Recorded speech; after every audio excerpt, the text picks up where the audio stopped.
오늘은 미중 틱톡 협상 전모와 한국의 기회라는 주제로 트럼프 위기에 대한 돌파구를 살펴보도록 하겠습니다. 소위 지금은 패키지 딜 시대이며 한국의 외교적 지렛대가 무엇이고 이것을 어떻게 활용할지 고민해보는 시간을 갖겠습니다. 미국과 중국의 갈등은 전 세계의 지정학적, 경제적 질서를 뒤흔들고 있습니다. 그 복잡한 파열음 속에서 최근 주목해야 할 사건이 하나 있습니다. 쇼폼 콘텐츠 앱 틱톡의 미국 사업권에 대한 미중 협상 타결 소식입니다. 틱톡은 단순한 앱을 넘어 미중 기술 패권 전쟁의 최전선이었고 그 협상 과정과 결과는 미래 국제 질서를 가늠하는 중요한 교본 역할을 합니다. 도널드 트럼프 행정부는 개별 현안을 따로 다루는 전통적인 외교 방식을 벗어나 통상, 투자, 안보를 한데 묶어 협상하는 패키지 딜 전략을 구사하고 있습니다. 틱톡 협상은 이 전략의 가장 대표적인 사례이며 미국이 동맹국들을 대상으로 펼칠 새로운 외교의 밑그림을 보여줍니다. 그래서 오늘은 미중 간에 합의된 틱톡 협상을 하나의 템플릿으로 삼아 현재 우리나라가 직면한 한미 통상 현안들, 즉 미국이 관세 인하의 대가로 요구하는 3,500억 달러 직접 투자, 방위비 분담금 증액 요구, 한국의 비자 문제 등을 어떻게 풀어가야 할지 심층적으로 분석하고 한국의 전략적 기회를 제시하고자 합니다. 미중 틱톡 협상의 최종 합의안과 남은 이견을 살펴보면 최근 미국 정부와 중국 바이트댄스가 틱톡의 미국 내 사업 운영을 위한 기본 합의안에 도달했습니다. 이 합의에 따르면 틱톡의 미국 내 사업을 운영할 별도의 합작법인이 설립됩니다. 이 신설법인의 지분 80%는 오라클, 실버레이크를 포함한 미국 투자자 컨소시엄이 소유하게 되며 기존 모회사인 바이트댄스의 지분은 20% 미만으로 축소될 것으로 예상됩니다. 이사회는 총 7석 중 6석을 미국인이 차지하고 바이트댄스 측 대표는 단 한 명만 참여할 수 있으며 보안위원회에서는 배제됩니다. 백악관은 이번 합의가 수천 개의 일자리와 사업 홍보를 위해 틱톡 앱을 이용하는 수천 개의 소규모 사업들을 구할 것이라며 향후 5년간 수천억 달러 규모의 경제활동 효과를 낳을 것이라고 강조했습니다. 양국 간의 이번 합의는 틱톡 금지법이 규정한 안보 우려를 충족한다는 행정명령을 통해 발표 예정이며 중국 정부의 승인 절차가 남아 있습니다. 다음은 협상 타결의 배경과 숨겨진 의도를 살펴보겠습니다. 틱톡 협상은 미국 의회가 바이트댄스의 미국 내 사업권 매각을 강제하는 틱톡 금지법을 제정하며 시작되었습니다. 그러나 법 시행기한이 여러 차례 연장되면서 협상 여지가 생겼습니다. 미국 측은 틱톡의 월간 활성 이용자가 1억 3천만 명에 달하고 그중 65% 이상이 젊은 MZ세대라는 점을 고려해 무조건적인 금지보다는 타협을 통한 문제 해결을 모색했습니다. 이에 대해 중국 역시 세계 최대 소비 시장인 미국을 포기할 수 없다는 이해관계가 맞아떨어지면서 협상이 진전된 것입니다. 하지만 이 협상의 핵심에는 여전히 해결되지 않은 쟁점이 남아 있습니다. 바로 콘텐츠 추천 알고리즘과 사용자 데이터의 소유권 문제입니다.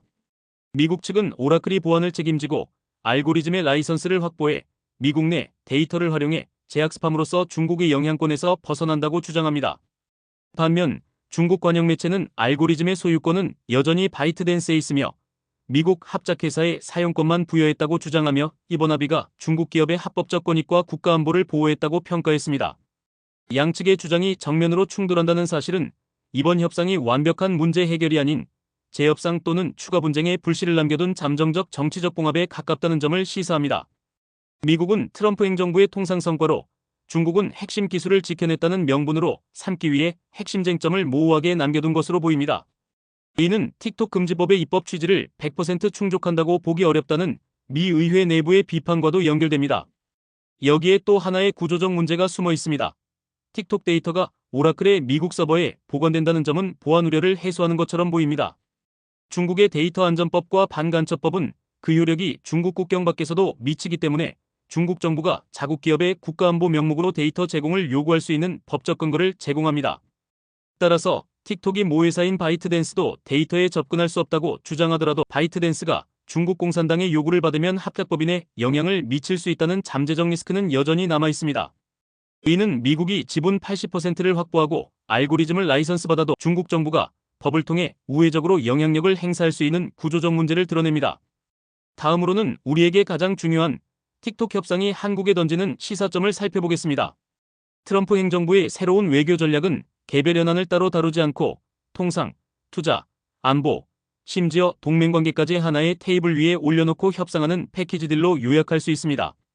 틱톡 협상에서 미국 내 서비스 금지라는 안보 위협을 지분 매각 및 관세 유예라는 통상 문제와 연계한 것이 바로 이 전략의 전형입니다. 이러한 접근법은 이미 한미 관계에도 직접적으로 적용되고 있습니다. 미국은 2025년 7월 상호관세 15%를 부과하며 이를 한국의 3,500억 달러 대미 직접 투자와 연계했습니다. 또한 통상 문제와 별도로 주한미군 방위비 분담금 증액 요구를 공개적으로 거론하며 안보 문제까지 협상 테이블에 올렸습니다. 이는 과거 통상과 안보를 분리하려던 한국 정부의 전략에 전면적인 변화를 요구하는 것입니다. 미국의 이러한 외교는 미국 우선주의와 트럼프식 거래 기술에 기반합니다. 트럼프에게 동맹은 무조건적인 보호의 대상이 아니라 상호 이익을 위한 거래 파트너입니다. 틱톡 협상에서 중국이 관세 유예를 얻기 위해 알고리즘 통제권을 일부 양보했듯이 한국도 무역 흑자에 대한 관세 폭탄을 피하기 위해 대규모 투자라는 당근을 제시해야 하는 상황이 만들어졌습니다. 이는 전통적인 규범 기반 통상 협상에서 벗어나 힘의 우위에 있는 강대국이 상대방의 가장 취약한 부분을 공략하여 원하는 것을 얻어내는 파워게임으로 통상 질서가 재편되고 있음을 의미합니다. 이러한 변화를 우리는 인식해야 합니다. 즉, 기존의 한미동맹의 우호적이며 상호 이익이 되는 장밋빛은 더 이상 없으며 군사적 이익을 도모하고 자국의 경제적 이익을 요구하는 약탈적 상하 힘의 동맹으로 변모하고 있다는 사실을 명심해야 합니다. 다음으로는 한미 패키지들의 3대 현안과 한국의 고민에 대해 살펴보겠습니다. 트럼프 시대의 패키지들은 한국에 다음과 같은 세 가지 주요 현안을 던지고 있습니다. 당면한 현안 첫 번째는 3,500억 달러 투자금의 딜레마입니다. 미국은 한국에 3,500억 달러 규모의 현금성 직접 투자를 요구했고, 이는 관세율을 25%에서 15%로 낮추는 대가였습니다. 그러나 이 금액은 지난 57년간 한국의 대미 누적 투자액 2,563억 달러를 훌쩍 뛰어넘는 규모입니다. 더 큰 문제는 이 돈을 단기간에 현금으로 투자할 경우 한국의 외환 보유액 약 4,200억 달러의 83%에 달하는 자금이 유출되어 외환 시장에 심각한 충격을 줄 수 있다는 점입니다. 한국은 투자펀드 개념의 간접 투자를 고려한 반면 미국은 직접 현금 투자를 요구하며 이견을 좁히지 못하고 있습니다. 현안 두 번째는 주한미군 분담금 증액 요구의 불확실성입니다. 한미 양국은 이미 2024년에 방위비 분담 특별협정을 체결했고 2026년에는 8.3% 인상을, 다음 해부터는 매년 한국의 물가 상승률에 연동하여 인상하자는데 합의했습니다. 그러나 트럼프 대통령은 과거 방위비 분담금을 기존보다 50% 인상을 요구하거나 100억 달러, 한화 약 14조 원 현재의 약 10배를 인상하라고 요구한 전례가 있습니다. 이번에도 통상 현안과 방위비 문제를 연계하려는 의지를 보이고 있어 기존 협정의 파기 가능성이 제기됩니다. 세 번째 현안으로는 한국 기업들의 투자 리스크가 증대하고 있다는 사실입니다. 삼성, 현대차 등 한국 대기업들은 이미 미국 내 투자를 확대하고 있습니다. 이는 관세 회피를 위한 현지 생산 압박의 결과이자 동맹으로서의 선물입니다. 하지만 최근 현대차 조지아 공장 건설 현장에서 벌어진 이민 단속 사태는 한국 기업들의 투자 심리를 위축시킬 수 있는 예상치 못한 리스크를 보여주었습니다. 이는 미국 행정부의 강경한 정책이 언제든 기업 활동에 영향을 미칠 수 있다는 점을 시사합니다. 또한 미국은 한국을 압박하기 위해 일본이 5,500억 달러를 현금으로 미국이 원하는 방식으로 투자하기로 한 점을 자주 언급합니다. 그러나 이 비교는 단순한 금액 차이를 넘어 본질적인 문제를 숨기고 있습니다. 일본은 미국과의 무제한 상설 통화 스와프라는 안전장치를 가지고 있어 외화 유출에 대한 외환 리스크가 전혀 없는 보험이 있습니다. 이재명 대통령이 한미 통화 스와프 없이 미국이 요구하는 방식대로 현금을 대거 인출해 3,500억 달러를 투자한다면 한국은 1997년 금융위기와 같은 상황을 마주하게 될 것이라고 밝힌 이유가 여기에 있습니다. 이 논리는 단순한 금융 이슈가 아니라 한국이 미국에 요구할 수 있는 강력한 협상 카드가 될 수 있습니다. 즉, 일본과 같은 규모의 투자를 원한다면 일본과 같은 안전장치를 제공하라는 논리로 미국을 설득해야 하는 것입니다. 이처럼 우리는 위기를 기회로 활용해야 합니다. 한국이 활용할 수 있는 지렛대를 분석해보면 미국이 한국에 3,500억 달러 투자를 요구하는 이면에는 미국이 필요로 하는 특정 산업에 한국의 자본과 기술을 끌어오려는 목적이 숨어 있습니다. 한국은 이 점을 역이용하여 우리의 강점을 지렛대로 활용해야 합니다. 우리가 활용 가능한 가장 강력한 지렛대로는 압도적 기술력의 조선업 협력입니다.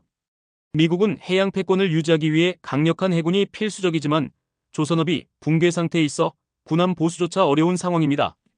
반면 한국은 HD현대중공업, 삼성중공업, 하나오션 등 조선 3사가 전 세계 고부가 가치 조선 산업을 호령하고 있습니다.